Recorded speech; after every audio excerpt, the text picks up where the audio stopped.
بالله من شرور أنفسنا ومن سيئات أعمالنا من يهده الله فلا مضل له ومن يضلله فلا هادي له ونشهد أن لا إله إلا الله وحده لا شريك له ونشهد أن سيدنا محمدا عبده ورسوله إن الله وملائكته يصلون على النبي يا أيها الذين آمنوا صلوا عليه وسلموا تسليما اللهم صل على سيدنا ومولانا محمد بعدد من صلى وصام صل عليه بعدد من قال وقام أصل كذلك على جميع الأنبياء والمرسلين وعلى آل ذاتك أجمعين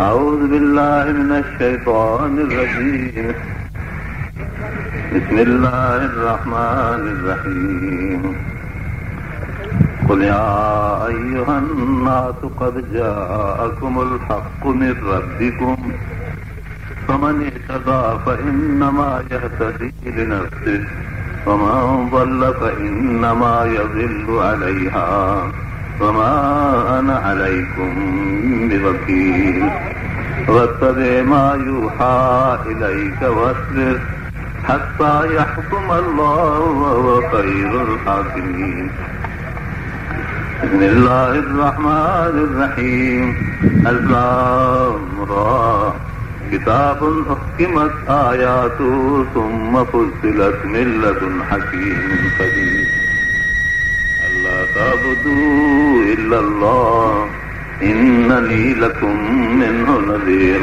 وبشير أن استغفروا ربكم ثم توبوا إليه يمتعكم متاعا حسنا إلى أجل مسمى ويؤتي كل ذي فضل فضله وإن تولوا فإني أخاف عليكم عذاب يوم كبير إلى الله مرجعكم وهو على كل شيء قدير اللهم صل على سيدنا ومولانا محمد وعلى آله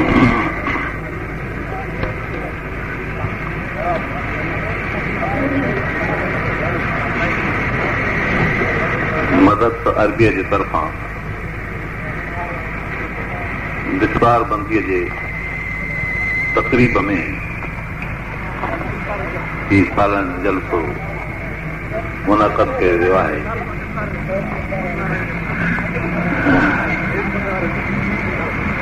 ہی ایک دین جی اسلام جے فضیلت حاصل کرنے کے اعزاز میں ہی جلسو آئے حضور انور صلی اللہ علیہ وسلم جے ورثے حاصل کرنے کی خوشی میں ہی جلسو آئے اللہ تبارک و تعالی تمام کے اساں کے دین کی استقامت نصیب کرے اسلام ہے مسلمانن کی عزت تے لج کے رکھے فتنے جو دور ہے اہڑے فتنے کے دور میں اہڑا اسلامی جلسہ یہ اساں جے ہن قوم جو یہ زندگی حقانیت جو ثبوت ہے جو ہزار مانو پانجا وقت چیڑائے اچھی اللہ جو قرآن ٻدھن دینی تقریبات میں شرکت کریں رب تبارک و تعالی فرمایا قل یا ایھا الناس اے نبی تو مانن کے ٻدھائے قد جاءتکم الحق من ربکم بے شک تہاں وٹ آیو ہے حق تہاں جے پالینदड़ جے طرف تھا اللہ جو قرآن حق ہے حضور انور صلی اللہ علیہ وسلم جنو ہو قوم کے ٻدھايو اللہ متس یہ قرآن پاک نازل فرمايو फमन इहतदा, जंहिं राह वरिती हिदायत वारो थियो, फइन्नमा यहतदी लिनफ्सि, उहो हिदायत वारो थियो आहे पंहिंजे नफ़्स जे लाइ, नफ़ो पंहिंजे नफ़्स ते अथसि। इंसान जॾहिं नेकी जो कमु करे थो, पहिरियां ई उन जे लाइ नतीजो आहे, उहो आहे अलाह ताला वटि मक़बूलियत जो नतीजो। वमन ज़ल्ल फइन्नमा यज़िल्लु अलैहा, जेको गुमराह थियो, भुलो, उहा गुमराही उन ते पवंदी, उन भोल जी सज़ा उनखे लॻंदी। अलाह ताला फरमायो, ए नबीअ तूं इन्हनि खे इहा ॻाल्हि ॿुधाए, हे अलाह जे तरफ़ां हक़ आयो आहे, इन खे चिंबड़ी पओ। जेको हिदायत वारो थियो उनखे नफ़ो थींदो, जेको गुमराह थियो मुसीबत पवंदसि। सुवाल इहा आहे त अलाह तबारक व तआला जेको दीन असां ॾे मोकिलियो, इहो दीन आहे, इन दीन इंदल्लाह इस्लाम, इस्लाम दीन आहे। इहो रब तबारक व तआला असांजे लाइ मुंतख़ब फरमायो ऐं चूंडियो, ऐं फरमाई त फला तमूतुन इल्ला व अंतुम मुस्लिमून, मुस्लमान थी मरिजो, इस्लाम खां सवाइ ॿियो को बि दीन इख्तियार न कजो। इस्लाम जे मुक़ाबले में कुफ़र ई कुफ़र आहे। अल कुफ़र मिलतुन वाहिदा, सारी दुनिया जा कुफ़र जे ई क़िस्म आहिनि, सभु हिकिड़ी मिलत आहिनि। इस्लाम ऐं कुफ़र दुनिया जे अंदरि ॿ नज़रिया आहिनि। हिकिड़ो इस्लाम जो फ़िक्र आहे जेको अलाह जे तरफ़ां आहे, हुज़ूर अनवर सल्लल्लाहु अलैहि वसल्लम तव्हां असांखे ॿुधायो, क़ौम मुस्लमान थियूं। ऐं ॿियो आहे कुफ़र। कुफ़र में हिन वक़्तु असांजे साम्हूं ॿ वॾियूं ताक़तूं आहिनि, जिन ॿिन्ही ताक़तुनि जो मुक़ाबिलो इस्लाम खां सवाइ ॿियो को बि मसलक मज़हब नथो करे सघे, छाकाणि त इस्लाम जेका शइ पेश थो करे उन्हनि जे मुक़ाबले में उहा इंतिहाई अज़ीम तरीन शइ आहे। हिकिड़ो कुफ़र आहे जेको ख़ुदा खे नथो मञे, चवनि था अलाह आहे ई कोन। हीअ दुनिया में इंसान ईअं पंहिंजो पाण पियो थो ज़िंदगी गुज़ारे, ईअं पैदा थियो आहे, हिकिड़ो इहो कुफ़र आहे। उन्हनि माण्हुनि जे मथां हुकूमत क़ाइमु कई आहे। कंहिंजे मथां हुकूमत क़ाइमु करणु इहा का हक़ानियत जी निशानी न आहे। हुकूमत हिकिड़ो तसल्लुत आहे, ज़ालिम बि करे सघे थो, आदिल बि करे सघे थो। जंहिंखे मौक़ो फराहम थिए, हिकिड़ी ताक़त हिन मुल्क जे अंदरि उहा आहे, हिन दुनिया ज़मीन जे मथां, जेके इंसाननि जा फार्म क़ाइमु था कनि। जहिड़ी तरह कुकड़नि जो फार्म हूंदो आहे, मुर्गी फार्म, गउनि मेहनि जो फार्म हूंदो आहे, खीर ॾोहण जे लाइ वाड़ा हूंदा आहिनि, हुननि अहिड़ो इंसानी हिकिड़ो वाड़ो क़ाइमु कयो आहे जो उहे हाकिम इंसाननि खे पंहिंजे कब्ज़े में आणे, जीअं मुर्गी फार्म बणाए हुनजा नफ़ा हासिल कबा आहिनि, अहिड़ी तरह हिकिड़ो इंसानी फार्म बणाए नफ़ा हासिल कया अथनि। मुर्गी फार्म में बच्चा ॼमंदा आहिनि, मुर्गी फार्म में हुननि जी पालना थींदी आहे, उनखे ग़िज़ा खुराक मिलंदी आहे, मुर्गी फार्म में बीमारनि जा इलाज थींदा आहिनि। अहिड़ी तरह दांदनि ढगनि ढोरनि जा फार्म मुल्कनि में आहिनि। अहिड़ी तरह रूस वारनि बि अहिड़ो हिकिड़ो फार्म क़ाइमु कयो आहे जंहिंमें इंसाननि जी पालना थींदी आहे, इंसाननि जो वधणु थींदो आहे, इंसाननि जो जिनसी तालुकात ईअं थींदा आहिनि जीअं जानवरनि जा। अहिड़ी तरह उन्हनि जो दस्तूर आहे ऐं इंसाननि जा नफ़ा उहे हासिल करे ऐं हुकूमत वारा पंहिंजे कमु आणींदा आहिनि। इहो हिकु क़िस्म जो वॾो हिकिड़ो सरमाएदारी निज़ाम आहे जो नतीजे में हली उहे ई माण्हू हिकु हैसियत रखनि था जेके सिर्फ़ु हुकूमत जे मथां क़ाबिज़ आहिनि। इहो हिकिड़ो फ़िक्र आहे। हिकिड़ो इहो आहे। ॿियो इहो जेको फ़िक्र पैदा थियो सो हिकु हिकिड़े ॿिए कुफर जे मुक़ाबले में कुफर आयो। उहो कुफर छा हुयो? इंसान ज़ात जे अंदरि हर ज़ुल्म खे जारी कयो वञे, हर मुसीबत इंसान ज़ात जे मथां पई पवे, चंद माण्हू नफ़ो हासिल कनि, उहे अमीर बणिजी वञनि, अमीर अमीर थींदा वञनि, ग़रीब ग़रीब थींदा वञनि। नाजाइज़ तरीक़े सां दौलतूं ऐं मिल्कियतूं गॾु करे सूद, सिंगिल, पतो, चोर बाज़ारी इन क़िस्म जा मामला जारी करे मुफ़्तखोरी चंद माण्हुनि जे मथां चंद माण्हुनि खे हुकूमत मिले ऐं ॿिया वरी हुननि जा मददगार रखी बीहनि। इहो निज़ाम यूरोप जो आहे। असांजे साम्हूं ॿ हिकिड़ी वॾियूं ताक़तूं आहिनि जेके पाण में टकरियल आहिनि। हिकिड़ी कम्यूनिज़म, ॿियो सरमाएदारी निज़ाम। रूस ऐं अमेरिका या इंग्लैंड इहे वॾियूं ॿ ताक़तूं आहिनि जिन जो टकर आहे दुनिया में।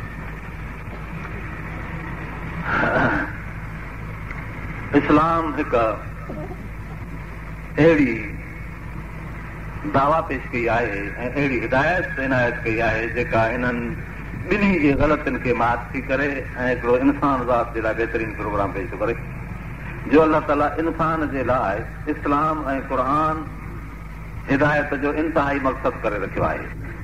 रब ताला फरमाए अर्रहमान अल्लमल क़ुरान ख़लक़ल इंसान अल्लमहुल बयान। रहमान रहमत वारो जंहिं रहमत कई क़ुर जी तालीम ॾिनई, मगर क़ुर जी तालीम लाइ काइनात में का बि अहिड़ी हस्ती मौजूद कान हुई जंहिंसां क़ुर शरीफ़ जो किताब थिए ऐं क़ुर हुन सां ॻाल्हाए, क़ुर खे उहे पढ़नि। पोइ अल्लाह ताला इंसान ज़ात खे पैदा कयो, फरमाई ख़लक़ल इंसान, इंसान खे पैदा कयोसीं इहो क़ुर शरीफ़ जो पढ़ंदड़, सिखंदड़, सेखारींदड़ थियो। अल्लमहुल बयान, हुनखे अल्लाह ताला क़ुर जो बयान सेखारियो। माना इंसान जो मक़सदु सिर्फ़ु क़ुर आहे। बाक़ी मख़लूक़ात उहे कंहिं ॿियनि नफ़नि जे लाइ आहिनि, ॿियनि मक़सदनि जे लाइ आहिनि ऐं शइ जो इम्तियाज़ ऐं फ़र्क़ु तॾहिं थींदो आहे जॾहिं हुनजी ख़ासियत ॻोल्हे वठिजे। पाणीअ में इहा ख़ासियत आहे त माण्हू पीअंदो त ढिलो थी वेंदो, घासलेट में इहा ख़ासियत आहे त हुनखे ॿारबो त पढ़ंदो, पेट्रोल में इहा ख़ासियत आहे त उहो गाॾियुनि खे हलाईंदो। इहे शयुनि जूं ख़ासियतूं। अहिड़ी तरह जानवरनि खे ॾिसो तव्हां, हर कंहिं में पंहिंजी पंहिंजी ख़ासियत, कुते जी पंहिंजी ख़ासियत, बकरी जी पंहिंजी, हर शइ पंहिंजे ख़ासियत सां आहे। सुवाल इहा आहे त इंसान जी ख़ासियत कहिड़ी आहे जेका ॿियनि में न लभे, त पोइ हिन जी इंसानी वसफ़ चइजे उहा। जेकॾहिं मुश्तरक वसफ़ आहे, उहा साॻी सिफ़त हिन में बि लभे, ॿियनि में बि लभे, त पोइ उहा इंसानी वसफ़ न चइबी, ख़ासि न चइबी। मिसाल तौरु माण्हू पाणी पीए थो, जानवर बि पाणी पीअनि था, चइबो त इहा ख़ासि वसफ़ न आहे। माण्हू खाधो खाए थो, जानवर बि खाधो खाइनि था, चइबो त इंसान जी ख़ासि वसफ़ न आहे। माण्हू जायूं ठाहे थो, जानवर बि पंहिंजी जायूं जोड़ींदा आहिनि, घर आखेरा खॾूं खोटरे पंहिंजे वजूद ऐं पंहिंजे बचनि जो हिफ़ाज़त कंदा आहिनि, पखी पंहिंजा आखेरा ठाहींदा आहिनि, चइबो त इहा जो वक़्तु इंसानी न आहे। अहिड़ी तरह नसल पैदा थियणु, जिन्स ऐं जोड़ो बणिजी नरमाद थी बचा ॼणणु, इहा बि इंसानी वसफ़ कान्हे, न त जानवरनि में इहा वसफ़ न लभे आहे। हाणे इन्हनि खे जेकॾहिं इंसानियत चइबो त पोइ इहे त हैवानियत में लभनि थियूं। मालूम थियो त इंसानियत उहा आहे ऐं इंसानियत जी काई वसफ़ जेका ॿिए हंधि न लभे, उहा बि कान्हे, सिर्फ़ु ही क़ुर शरीफ़ ते ईमान ऐं इस्लाम। तव्हां क़ुर शरीफ़ ॾिसो, कंहिं जानवर वटि आहे जिन जा नाला वठो, क़ुर न मिलंदो। पर क़ुर पाक त एॾी वॾी शइ आहे जो आसमान खे क़ुर शरीफ़ कोन्हे, ज़मीन खे क़ुर शरीफ़ कोन्हे, सिज चंड सितारनि खे क़ुर शरीफ़ कोन्हे, क़ुर शरीफ़ मलकूत में कोन्हे, क़ुर शरीफ़ आहे त इंसान ज़ात में आहे। क़ुर पाक इंसान ज़ात खे इम्तियाज़ी शान ॾिनो आहे बाक़ी मख़लूक़ात जे मुक़ाबले में। मालूम थियो त इंसान जी ख़ासियत क़ुर आहे, इंसान जो कसब, अमल, इल्म क़ुर में आहे। बाक़ी ॿिया जेके बि कम थींदा, खाधो खाइणु आहे हैवानियत जे बचाव लाइ, पाणी पीअणु आहे हैवानियत जे बचाव लाइ, छो त इंसान में हैवानियत जो हिसो रखियलु आहे। अहिड़े तरह नसल जी अफ़ज़ाइश नव जे बक़ा लाइ आहे, छो त शख़्सी तरह इंसान बाक़ी न आहे, दाइम न आहे। अल्लाह तबारक व तआला जी हस्ती ऐं वजूद आहे जेको दाइम ऐं बाक़ी आहे, छाकाणि त रब तबारक व तआला जी शख़्सियत दाइम आहे। शख़्स जे बक़ा जी सूरत जेकॾहिं पैदा न थिए त पोइ नव जे बक़ा जी सूरत थींदी, उहो नसल आहे। रब तबारक व तआला ज़ाती तौर दाइम क़ाइम आहे, तंहिं करे उते सुवाल ई नथो पैदा थिए हो त हर नव खां, हर जिन्स खां, हर अहिड़े क़िस्म जे वस्फ़ खां जेका मख़लूक़ात में आहे तिन खां बालातर आहे। तंहिं करे इहो सवाल ई नथो पैदा थिए जो हुते शख़्सी बका जे मुक़ाबले में नई बका हुजे।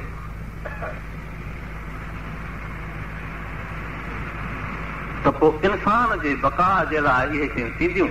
इंसान पंहिंजे वसाइल खे वधाए, भले हवा ते उॾरे, मगर इहा अहिड़ी वस्तु आहे जेका हैवाननि में लभे थी। भले ज़मीन में सोराख़ कढे, पंहिंजा औज़ार इस्तेमालु करे। जानवर अहिड़ा मिलनि था जेके ज़मीन में सोराख़ कढनि था। भले पाणीअ में तरे या टुबियूं हणे, अहिड़ा जानवर लभनि था जेके पाणी में तरनि ऐं टुबियूं हणनि था। हीउ इंसान जेको अलाह तबारक व तआला पैदा कयो, हिन में जीअं त हैवानियत जो हिकिड़ो हिसो आहे, तंहिं करे इहे हैवानी कम बि इंसान कंदो पंहिंजे मुनाफ़े हासिल करण जे लाइ। पर ॿियनि हैवाननि खे रब तबारक व तआला हिकु हिकु कम जे लाइ मुक़ररु कयो आहे। मच्छी पाणीअ में तरंदी, इंसान बि तरंदो, ऐं ज़मीन में सोराख़ निकिरंदा, इंसान बि सोराख़ कढंदो। हैवान केतिरा हवा में उॾनि था, हे बि हवा में उॾरंदो। इहे सभु कम कंदो। पर जीअं त हिन में इंसानियत आहे ऐं अक़ल आहे, तंहिं करे हे पंहिंजे अक़ल खे बि इस्तेमालु कंदो ऐं अहिड़ा औज़ार इस्तेमालु कंदो जिन औज़ारनि जे ज़रिए इहे कम फ़राइज़ अंजाम ॾेई सघे। ॿियनि हैवाननि जा वजूद अहिड़े क़िस्म जा ख़लकियल आहिनि जीअं उहे पिया था कमु कनि। हिन जो वजूद ख़लकियल हो क़ुर पाक जे लाइ। हिन ते लिबास तक़वा ज़ालिक ख़ैर, क़ुर जो लिबास हिन जे मथां बराबरि अची सघे थो। तंहिं करे हिन जे वजूद जो जेको ढांचो आहे सो त क़ुर पाक जे लाइ आहे। बाक़ी हैवानियत खे हिफ़ाज़त लाइ, हैवानियत खे दुनिया जूं मंज़िलूं तय कराइण जे लाइ, हैवानियत खे हिकिड़े मुल्क खां ॿिए मुल्क ते पहुचाइण जे लाइ उहे औज़ार इस्तेमालु कंदो। इहे इन इंसानियत जे ख़िलाफ़ न आहिनि, पर इन मक़सद लाइ त क़ुर ते दुनिया में पहुचाइजे। इन मक़सद जे लाइ सभु इस्तेमालु करे सघनि थियूं। बहरहाल अलाह तबारक व तआला असांखे इम्तियाज़ी शान जंहिंसां इंसानियत महफ़ूज़ रहे, इंसानियत अजागर थिए, इंसानियत बाइज़त रहे, इहो क़ुर आहे। जिते क़ुर आहे उते इज़त आहे, जिते क़ुर कोन्हे उते इज़त कान्हे। उते हैवानियत जा कम तव्हांखे नज़र ईंदा, पर हैवानियत खां बि बुरा कम। हैवानियत में बि कंहिं हद ताईं को अंदाज़ आहे। यूरोप जे अंदरि मर्द ज़न खे ॾिसंदव, मर्दनि औरतुनि खे ॾिसंदव, हैवानियत खां बदतर तव्हांखे नज़र ईंदा। अलाह ताला क़ुर में फरमाए उलाइका कल अनआम बल हुम अज़ल्लु सबीला, अञा बि गुमराह तरीन। ऐं जेके बि उन्हनि सां ताल्लुक़ रखनि था उन्हनि में उहे वस्तूं अचनि थियूं जेके यूरोप जा गर्विदा अक़ीदतमंद आहिनि। उन्हनि में साॻी सियासत, साॻी वैरायटी, साॻियूं गंदगियूं जेके यूरोप में आहिनि हिते मिलनि थियूं। बहरहाल इंसानियत जो तहफ़ुज़ हिन क़ुर खां तो अॻिते पुछो। अलाह तबारक व तआला इहो क़ुर पाक मुस्लमाननि वटि रखियो आहे ऐं क़ुर पाक खे मुस्लमान पढ़नि ऐं सिखनि ऐं सम्झनि था। हिन क़ुर शरीफ़ जे अचण खां पोइ इंसान ज़ात दुनिया जे मथां उहा इज़त हासिल कई जेका इज़त अॻे इंसान ज़ात खे नसीब न हुई। केतिरा ऐं कैसर वॾियूं हुकूमतूं हूंदियूं हुयूं, इंसान ज़ात खे ज़लील करे उन्हनि ते हुकूमत कई। जीअं हिन वक़्त में असांजे दौर में हिकिड़ी वॾियूं हुकूमतूं आहिनि, हिकिड़ी अमेरिका ऐं ॿियो आहे रूस, ॿिया उन्हनि जा तवाबे आहिनि, ताबेदार। जीअं इहे बि इंसान ज़ात जे दुनिया खे झुकाए पंहिंजे आॾो ज़लील करे लतीफ़ हीलनि सां हुकूमतूं क़ाइमु करे ऐं गुज़ारो कंदा रहनि था। मगर क़ुर शरीफ़ जी हुकूमत इहा आहे जेका इंसान ज़ात जी शान बुलंद थी करे। हिकिड़े पासे ते ज़ाती मिल्कियतूं महफ़ूज़ रखी, ज़ाती मिल्कियतूं महफ़ूज़ रखी इंसान जे इख़्तियारात खे बुलंद करे ऐं इंसानियत जो तहफ़ुज़ कयो थो वञे, जंहिंखे पामाल कयो आहे कम्युनिज़म सिलसिले। ऐं ॿिए तरफ़ नाजाइज़ पैदाशूं हासिल करे, सूद सिंगल सटा चोर बाज़ारी करे ऐं ग़रीबनि खे ग़रीब, अमीरनि खे अमीर बणायो वञे। इन्हनि सभिनी शयुनि खे शरीयत ऐं क़ुर हराम करे हिकु इंसानी अक़दार जो एतदाल रखी, दौलत जो ज़ाब्तो रखी, उनजे ख़र्च जूं राहूं उनजे पैदाश जा रस्ता मुक़ररु करे इंसान ज़ात खे हलाल खाइण जे लाइ, जाइज़ कमाई जे लाइ मजबूर करे उन मुल्क खे ठोकर ॾिनी। बहरहाल दुनिया हक़ीक़त में ॿिन्ही निज़ामनि खां बेज़ार आहे, पर असुल ॻाल्हि इहा आहे त दुनिया जी रहबरी हिन वक़्त में कान थी रही आहे। ऐं अंग्रेज़नि अहिड़ी हिकिड़ी चाल असांजे मुल्क में खेॾी जंहिंजे नतीजे में मुस्लमान क़ुर जे वेझो आयल मुस्लमान रंग परे पइजी वियो, वॾो नुक़सानु थी वियो। ऐं अंग्रेज़नि इहा कोशिशि कई, तालीम जे मुक़ाबिले तालीम सां कयूं, तहज़ीब जे मुक़ाबिले तहज़ीब सां कयूं, मुस्लमान जे सूरत जे मुक़ाबिले पंहिंजे सूरत सां करायूं, अख़लाक जे मुक़ाबिले अख़लाक सां करायूं, فکر ऐं नज़रिये ऐं रवश जो मुक़ाबिलो हुन सां करायूं, वापार तिजारत इस्लामी गैर इस्लामी तरीक़े में बदिलायूं। घणो मतिलबु त हुननि नुक़सानु कयो, मगर मुस्लमाननि कोशिशि कई त हिननि अंग्रेज़नि जी ग़ुलामीअ खां छुटिजे। इहा तहरीक मुस्लमाननि हलाई। जॾहिं अंग्रेज़ हिन मुल्क में ठॻीअ सां ऐं हरकत सां हिन असांजे मुल्क में आया, खोट करे वापारी ताज़र तरीक़े सां असांजे मुल्क में आया ऐं पोइ हिन मुल्क जे मथां अची हुकूमत क़ाइमु कयूं, तंहिं वक़्त में उलमा इकराम कोशिशि कई त हिननि अंग्रेज़नि खे तड़िजे ऐं कोशिशि कजे। अंग्रेज़नि ॾिठो त हिन मुल्क जे अंदरि असांखे नथो छॾियो वञे ऐं नथो सठो वञे, तंहिं करे लॉर्ड किलायू उन्हनि ॾांहुं लिखियो तंहिं वक़्त में त हिते मुस्लमाननि जे मथां हुकूमत करणु ख़तरे खां ख़ाली न आहे, इहो संदसि ज़ाती डायरी में आहे। तंहिं करे हिते 3 कमनि जी ज़रूरत आहे, जेकॾहिं मथां इजाज़त मिले त उहे कम जारी कबा त पोइ हुकूमत करे सघे। हिकु हीउ त इन्हनि जा पाण में इख़्तिलाफ़ात कराइजनि, फिरके बंदियूं, झगड़ा, इख़्तिलाफ़ात कराइजनि। मस्जिद में इख़्तिलाफ़, मदरसे में इख़्तिलाफ़, बाज़ार में इख़्तिलाफ़, जंग में इख़्तिलाफ़, इहे इख़्तिलाफ़ात कराइजनि। इहा हिकिड़ी वॾी मोटी ॻाल्हि हुई। ऐं ॿियो त हिन जा जेके अॻवान आहिनि, जेके हिनखे हक़ीक़तूं ॿुधाइनि था ऐं इस्लाम जे ख़ूबियुनि खां उन्हनि खे मुतासिर करे ऐं पंहिंजे तरफ़ माइल कनि था, अहिड़े क़िस्म जा अॻवान जेके क़ौम खे ज़िंदा करण जी कोशिशि था कनि ऐं उन्हनि खे आज़ादी ऐं इज़त जो सबक़ ॾींदा था रहनि, अहिड़नि खे क़तल करायो वञे। 7 साल जेको जशन हुयो देवबंद जो, उन में मूंखे दोस्तनि ख़बर कई त हिंदुस्तान जी तारीख़ में मौलाना आज़ाद साहब मदनी ॿुधायो त असांजा हिन वक़्त ताईं 15 लख अॻवान क़तल कया विया आहिनि। इन ॾोह में त हे क़ौम खे वरी वरी उथारनि था ऐं अंग्रेज़नि जे मुक़ाबले में आणनि था ऐं अंग्रेज़नि जे तहज़ीब खे कुचलण जे लाइ क़ुर पेश था कनि क़ौम जे आॾो। अहिड़ा 15 लख जे माण्हू असांजा क़तल कया विया आहिनि। इहा हिकिड़ी तारीख़ हुन पेश कई बुज़ुर्ग, मूंखे दोस्तनि ॿुधायो। बहरहाल ॿी तजवीज़ इहा हुई त हिन जो अॻवान ख़तमु थिए।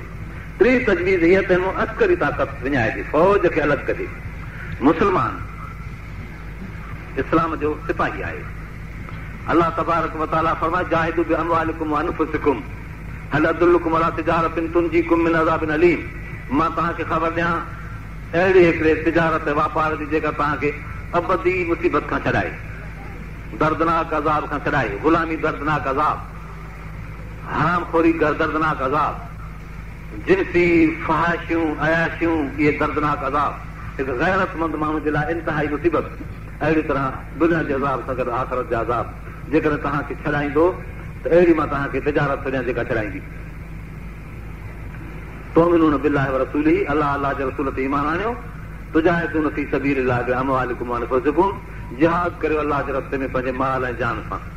जिहाद करणो आहे, ईमान बिल्लाह व रसूल ऐं जिहाद फी सबीलिल्लाह। माल बि पेश कबो, जान बि पेश कबी। क़ुर इहो सबक़ ॾिनो आहे।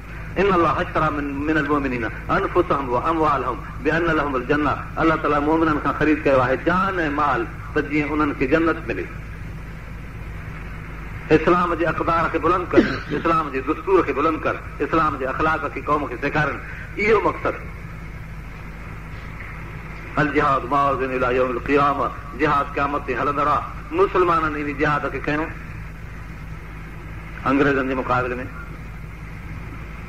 हुनजो ख़्यालु हो त फ़ौजी क़ुवत हिननि खां अलॻि करे छॾिजे। किलाई जो ख़्यालु त फ़ौजी अलॻि कजे ताक़त, तव्हांखे मुस्लमाननि खे गैर फ़ौजी बणाइजे। माना हुननि में जिहाद जो जज़्बो हलियो वञे, हिननि खे ग़ुलाम बणाए निहथो कजे ऐं हथियार फ़ौज वटि हुजे। उन ॾींहं खां वठी मुल्क में हथियारनि रखण ते पाबंदी कई वई ऐं मुस्लमाननि जो मुतालबो बि न कयो। इहा हिकिड़ी अज़ीम ग़लती थी, छाकाणि त महाराणी वक़्तु हुआ जे दौर में जॾहिं क़ौम खे हिन खे पूरी तरह ग़ुलाम बणायो वियो, तॾहिं हिन खे हक़नि ॾियण जे लाइ हुकूमत वाइदो कयो त तव्हां पंहिंजा हुकूक घुरो। हिंदुनि चयो त असां चोटी रखंदासीं, लांगोटी ॿधंदासीं, बहिराणो खणी वञी 12 महीने दरिया में विझंदासीं, टिकाणो ठाहिबो, घिंड वॼाइबो, बुतनि जी पूॼा कबी, पाठ रखबो, ग्रंथ साहिब पढ़बो। इहे हुननि मुतालबा कया। चयूं ठीकु आहे, गंगा जमुना ते वञिबो। इहो मंज़ूर थी विया मुतालबा। सिखनि चयो त असांखे 3 कका खपनि, 3 काफ खपनि। हिकिड़ो कोलाबो पाइबो बाह में, जेको कंगण थींदो आहे, पोइ कंहिंखे लोह जो कंहिंखे चांदीअ जो पाईंदा हुआ सिख।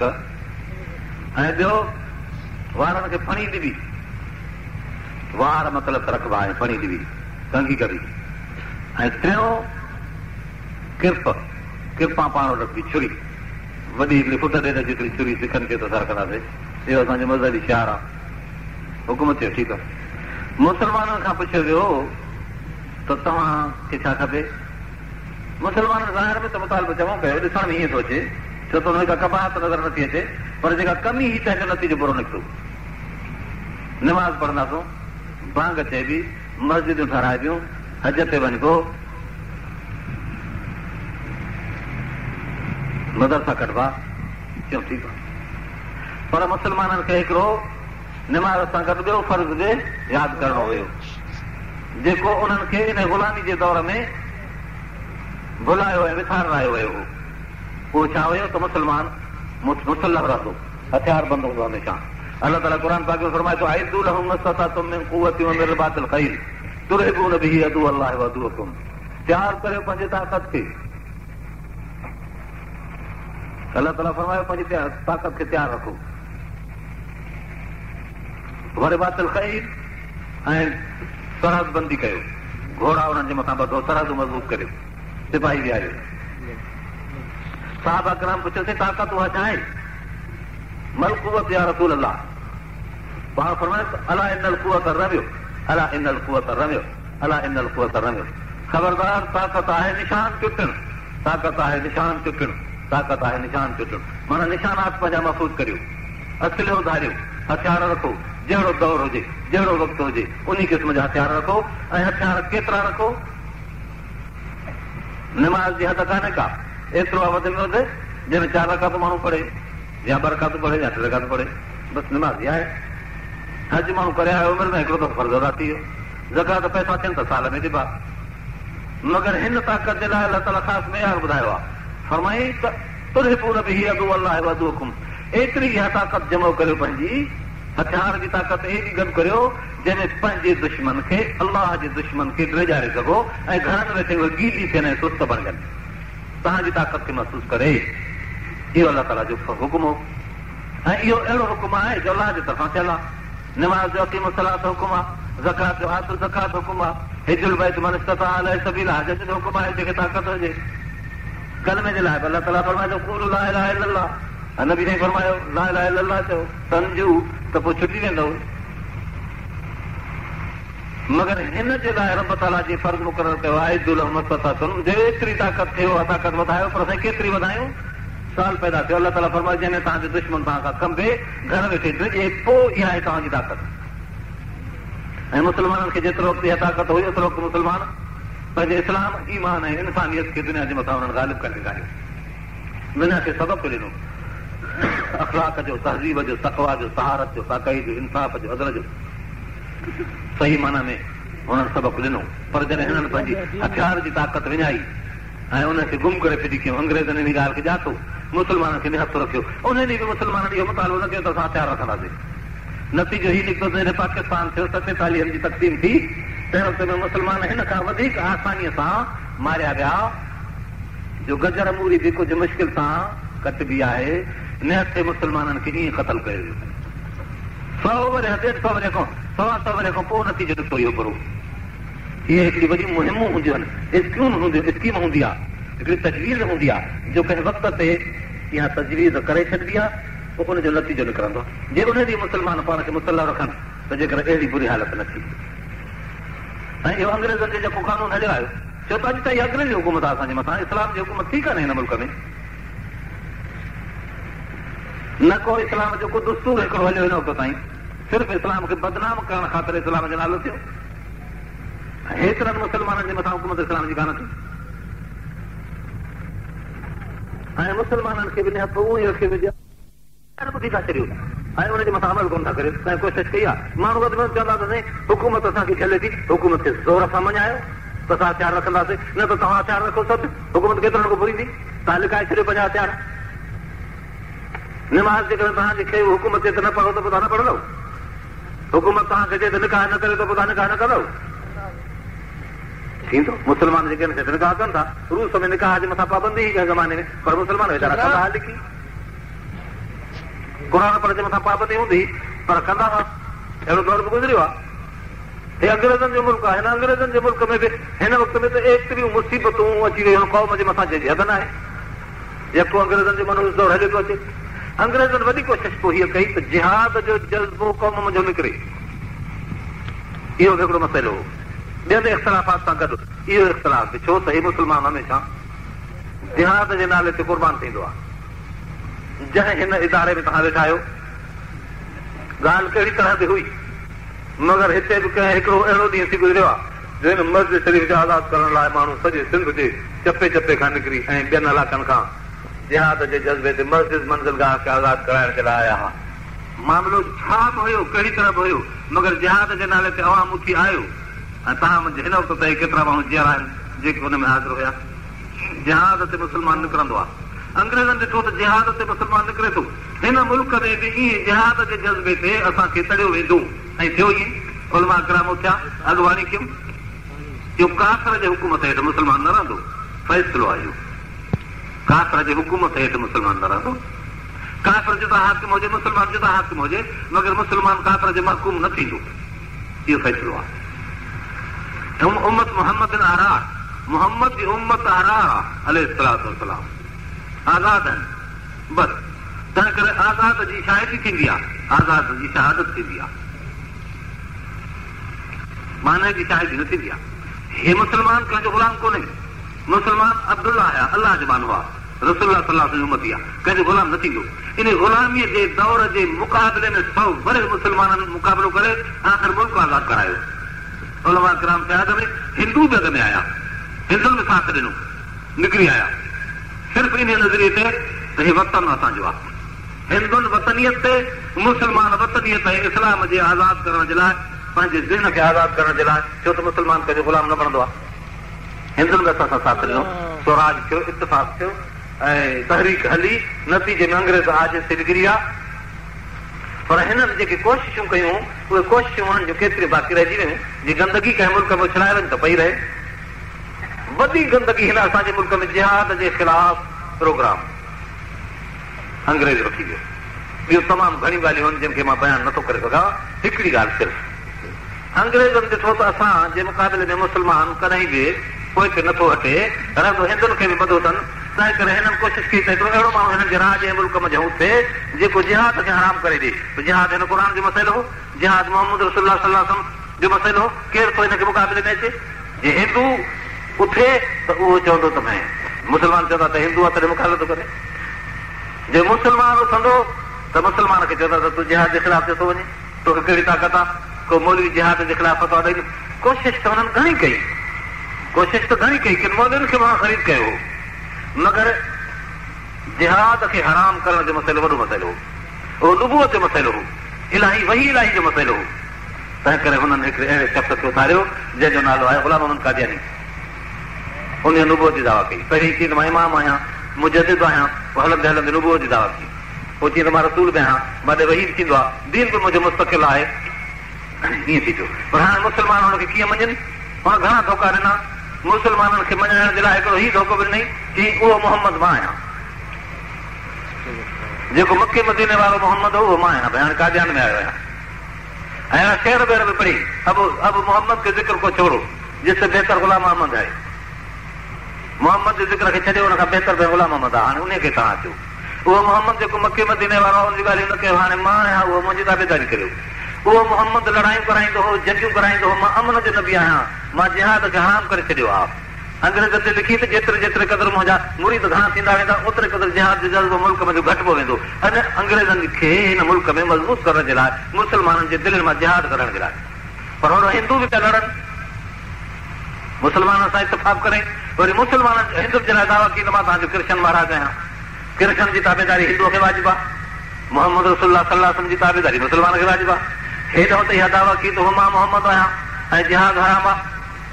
केतिरा मुस्लमान पैसे ॾोकड़ जे लालच ते अंग्रेज़नि जे इमदाद ते हिननि जे कढ लॻी पिया, ईअं थी पियो। मगर हिंदुनि खे छा बचा, हिंदुनि खे छा बचा? जॾहिं हिन चयो त मां कृष्ण महाराज आहियां त हिकिड़े हिंदूअ बि ईअं कोन चयो त तूं चङो कृष्ण महाराज आहे।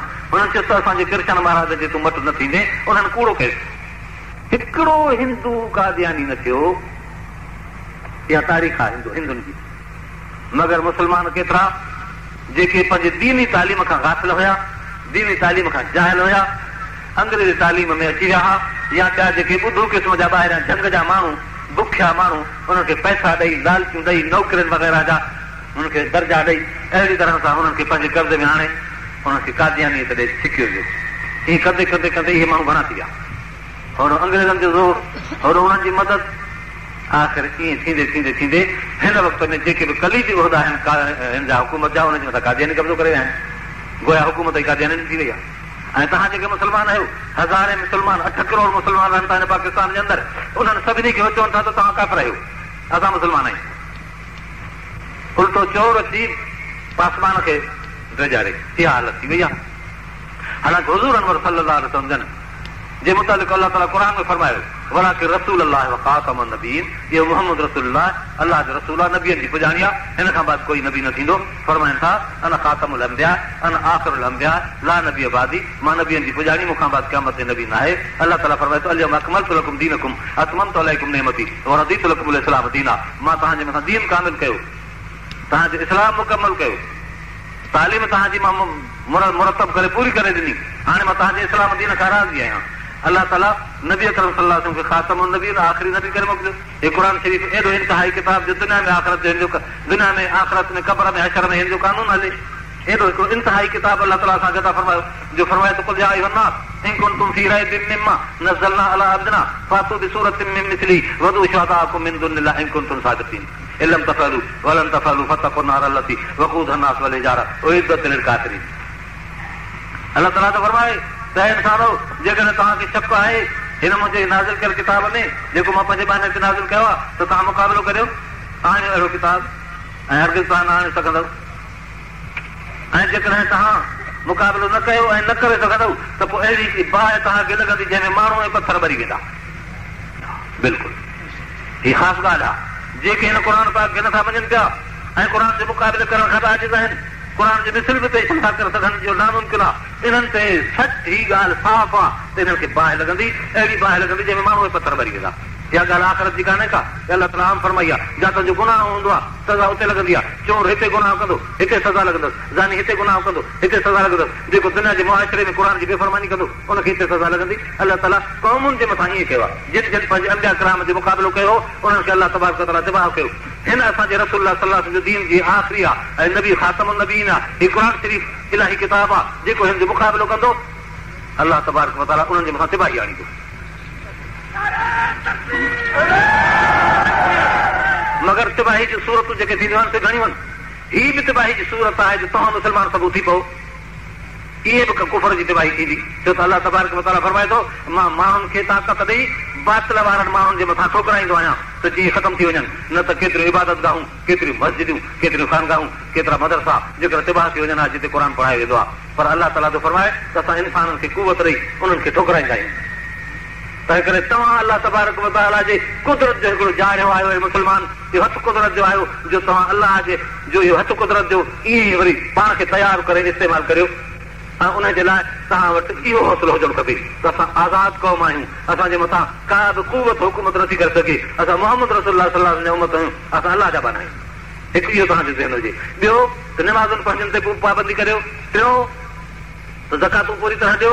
हे जेका ज़कात हुकूमत ॾिए थी सूद जो पैसो आहे, बिल्कुलु हराम आहे। इहो जेके बि हथनि सां विराइनि था ॼण सूअर जो गोश्त था विराइनि पिया, जेके वठनि था से इन सूद जे खाइण में, सूद जे इस्तेमाल में 10 माण्हू जहन्नम में वेंदा आहिनि। हा, ॾींदड़ ॾियारींदड़ लिखंदड़ चाहींदड़ वठंदड़ वठराईंदड़ इहे सभु जहन्नम में वेंदा आहिनि। तंहिं करे साफ़ मसइलो आहे। जेकॾहिं कंहिंखे तफ़सीलात वधीक पुछणा आहिनि त पोइ वञी पुछो, उलमा किराम तव्हांखे न थींदा, न त मसइलो इहो आहे। तंहिं करे हिनखे बिल्कुलु इस्तेमालु न करियो। حرام کان پرهیز کरियो یا ايها الرسل كلوا من الطيبات واعملوا صالحا عمل صالح جي توفيق پیدا थींदी आहे माण्हू हलाल खाईंदो आहे जीअं غذا जे खाइण सां जिस्मानी ताक़त पैदा थींदी बुख उन जे करे माण्हू निढाल थी किरी पवंदो खाधो पीतो ॾिबो त हिकदमि चाक थी पवंदो अहिड़ी तरह हलाल जे खाइण सां माण्हू अहिड़ो चाक थींदो आहे जो अलाह जी फर्मा बरदारी इबादत करणु हुनखे आसान लॻंदी आहे हराम खोर माण्हू इबादत खां कटिजी वेंदो अंग्रेज़नि असांजे मुल्क में हराम जे आणण जी कोशिशि कई त जीअं हिननि मथां कुवत इबादत जी हली वञे कुवत ईमान जे नुक़सान में अची वञे हे वधीक हिन वक़्त में जेको मुल्क खे सूद खाराए थो वञे सिर्फ़ु ईअं बेग़ैरत बणाइण जे लाइ सूद खाराए थो वञे इहो सूद ठुकराए हुकूमत खे उछले ॾियो त पोइ चइबो त तव्हां पंहिंजो अलाह जे रसूल सां वफ़ादारी जो सबूत ॾिनो आहे मुस्लमानो यादि रखो हा यादि रखो हैवान बि बहितर आहिनि जो पंहिंजे कानून फितरत जे में पाबंद आहिनि शींहं जे आॾो तव्हां गांव रखो बुख मरी वेंदो हिकिड़ो तीलो गांव जो न खाईंदो करे को ॾेखारींदो इहा ॻाल्हि हिन जे ख़िलाफ़ त शींहं गांव खाई बची सघे थो जेको गोश्त खाईंदो आहे ऐं मेंह चारो तव्हां गोश्त रखो इहो त तव्हांजे घरनि जी शइ आहे ॾऊं जारो गोश्त रखो गांव खाईंदी गोश्त न खाईंदी मरी वेंदी आहे की न पोइ असां इंसान अहिड़नि हैवाननि खां बि बदतर थी वियासीं जो हराम आॾो अची रखे इहो गांव शींहं जे आॾो हराम गोश्त मेंह जे आॾो हराम इहे हराम को परहेज़ कंदा असां इंसान रसूल सल्लल्लाहु जी उम्मत क़ुरान वारा नबी वारा कलमे वारा काबे वारा उन जे आॾो हराम रफ़्त खाई वञनि ही छा आहे इंसानियत आहे इहा असांजी हिन ॻाल्हि खे सम्झ चमकण सां ॿियो पंहिंजे फराइज़ जे अदा करण में कंहिं जी परवाह न करियो असांजे मथां जीअं निमाज़ फर्ज़ आहे जीअं रोज़ो फर्ज़ आहे तव्हां अदा करियो था जीअं ज़कात फर्ज़ आहे तव्हां अदा करियो था कलमो फर्ज़ आहे उहो पढ़ो था ईमान जो सबूत ॾियो था हथियार रखण बि तव्हांजे मथां फर्ज़ आहिनि इहे बि पाण वटि रखो जेकॾहिं को बि तव्हांखे चवे त उनजे लाइ इहो जवाबु आहे चओ त हथियार असां वटि आहे पर ॾींदासीं न लिकाए छॾियो जेसिताईं हुकूमत जी पॉलिसी बदिलजे ऐं उहा हुकूमत तव्हांखे हथियार रखण जी इजाज़त ॾे तेसिताईं तव्हां हथियार पंहिंजा लिकाए सघो था महफ़ूज़ करियो कंहिं तरह सां ऐं हथियार रखणु ईअं सम्झो त ईमान आहे जीअं कलमो पढ़णु तव्हांजे लाइ ईमान जी निशानी आहे निमाज़ पढ़णु तव्हांजे इस्लाम जी निशानी आहे क़ुर पाण वटि रखणु जी इज़त करणु ईमान जी निशानी आहे हथियार जी इज़त करणु ऐं पाण वटि रखणु इहा बि तव्हांजी ईमान जी निशानी आहे हिन ॻाल्हि सां कोई तव्हांखे रोके नथो सघे का ताक़त रोके नथी सघे मगर तव्हां पंहिंजी ताक़त खे जमा करियो जेकॾहिं तव्हां अॼु इहा ग़लती कई आहे त 100 वरह खां पोइ जेका गुज़िरियल 47 में ग़लती थी हिन खां पोइ तव्हांजी अहिड़ी इहा ग़लती थींदी जो इस्तीसाल करे छॾींदी मुस्लमाननि जे पाण खे पट कढंदी हीअ जुदा ॻाल्हि आहे त मुस्लमाननि जो ॿिज दुनिया में न वेंदो पर इहा ॻाल्हि सम्झो अलाह ताला दीन खे ग़ालिब कंदो लियुज़हिरहु अला दीन कुल्लिही वलो करिहल काफ़िरून वलो करिहल मुशरिकून असांजे मुल्क में कादियानी फ़िरक़ो दंदनाईंदो थो वठे हुकूमत जे कलीदी उहिदनि ते चढ़ी आयो आहे असां हुकूमत खे मजबूर था करियूं त इन्हनि खे जीअं गुज़िरियल हुकूमत ग़ैर मुस्लिम कलीद करार ॾिनो असां उन ते मसद ई मसरा जे थियासीं उहो उन्हनि जो दर्जो रखो उन्हनि खे ओतिरा हक़ मिलणु घुरिजनि वधीक न मिलणु घुरिजनि जेकॾहिं वधीक हक़ ॾिना वेंदा त असां हिन हुकूमत खे कादियानी हुकूमत था चऊं ऐं जाल हक़ जे लाइ हिन वक़्त में ही मुतालबो आहे मां यको मुतालबो दोहरायो आहे अची ज़र साल पूरो थियो आहे छो त मां रमज़ान जी जेका ईद हुई उन ते इहो मुतालबो कयो वरी उहा ईद वेझे थियण वारी आहे वरी बि मां मुतालबो थो करियां त पंहिंजे इस्लाम जो सबूत ॾे असांजे हिन मुल्क पाकिस्तान जे मथां मुस्लमान खां सवाइ ॿियो को हाकिम थी नथो सघे जेको मुल्क जो सदर हुजे ऐं हलफ़ कसम वफ़ादारी जो खणे जंहिंमें मोहम्मद रसूल अलाह जे वहदानियत जो इक़रार हुजे मोहम्मद रसूल सल्लल्लाहु जे नुबूवत जो इक़रार हुजे क़ुर पाक जे हक़ किताब हुजण जो इक़रार हुजे ग़ुलामत कादियानी जे कूड़े हुजण जो इक़रार हुजे जेकॾहिं इहो अखर हिन न चयो आहे त पोइ हिन ते इहो ई हुकूमत आहे कादियानी आहे इहो तव्हां सभिनी क़ौम मुस्लमान पाकिस्तान न पर आलम इस्लाम ते फर्ज़ आहे हिन खां मुतालबो कनि न त मुस्लमाननि जा जेके मुल्क आहिनि हुनखे इन हैसियत में पंहिंजे मुल्क ते न छॾनि त कोई मुस्लमान आहे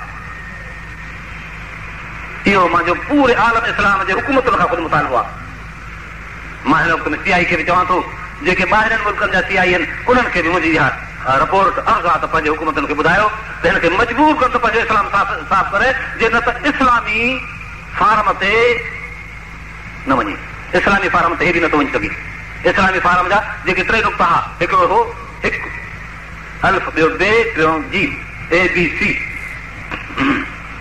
अल्फ ॿियो बे ॿियो सीन ईअं रखियल हो अल्फ में छा हुयो त अलाह हिकिड़ो आहे वहदहु ला शरीक आहे सारी काइनात जो ख़ालिक़ आहे ऐं बे में हुयो त मोहम्मद रसूल सल्लल्लाहु अलैहि वसल्लम सचो नबी आहे आख़िरी नबी आहे ऐं टियों जेको हुयो उहो हुयो त ग़ुलामत कादियानी कूड़ो आहे दजाल आहे हिन उहो टुकड़ो फार्म मुंहिंजो कटराए कढियो आहे ऐं अहिड़ी तरह सां हिदायत कई वई आहे जेका अख़बार में आई त इहे जीअं आसानी सां हुनजे मथां दस्तखत ॿिया जेके करे सघनि ऐं मुस्लमान जे चोले में लिखी ॿाहिरि हलिया वञनि मुस्लमानी जेकॾहिं तव्हांखे एॾी पसंदि आहे मुस्लमानी तव्हांखे जेकॾहिं एॾी थी वणे त मोहम्मद रसूलुल्लाह जे ख़ातमीअत जा तव्हां छो दुश्मन थिया आहियो? तव्हांखे चइबो त कादियानी त नथी वणे तॾहिं त तव्हां मुस्लमान जे लिबास में अचो था, जे त मुस्लमान जे चोलो पायो था त बाक़ी अंदर में तव्हांखे छो कुफर आहे पियल, उहो बि क़बूल कयो त असां मुस्लमान आहियूं। बाक़ी रहियो सुवाल त कादियानी चैलेंज कई आहे त असां सां को मुनाज़रो करे पर मुनाज़रो हीअं थींदो, मुनाज़रे जा मां सूरत मुक़रर थो करे छॾियां। कादियानी अचनि, ॻाल्हि हक़ खे बि असां चऊं था त अचे, जाते बि वणे, कादियानी पंहिंजा जेके अथसि वॾा वॾा आलम, वॾा वॾा आफ़ीसर उहे गॾु करे मुनाज़रो आहे ईअं, पोइ फिज़ा साफ़ हुजे, 3 ॾींहंनि जो रखूं था वक़्तु, दुआ घुरनि, जेकॾहिं मींहुं वसे त कादियानी सचा, ऐं जेकॾहिं 3 ॾींहंनि में मींहुं न वसे ऐं पोइ असांजे पासे उलमा दुआ घुरनि जे उन वक़्तु मींहुं वसे त पोइ कादियानी कूड़ा।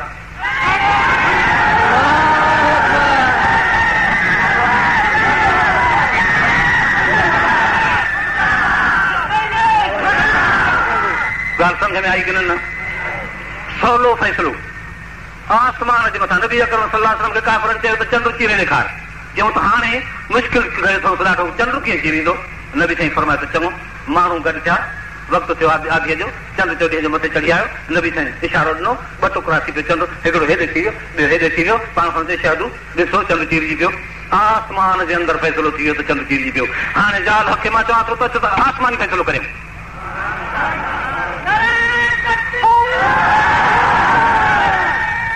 इहा चैलेंज कन क़बूल, इहा थी आहे की न?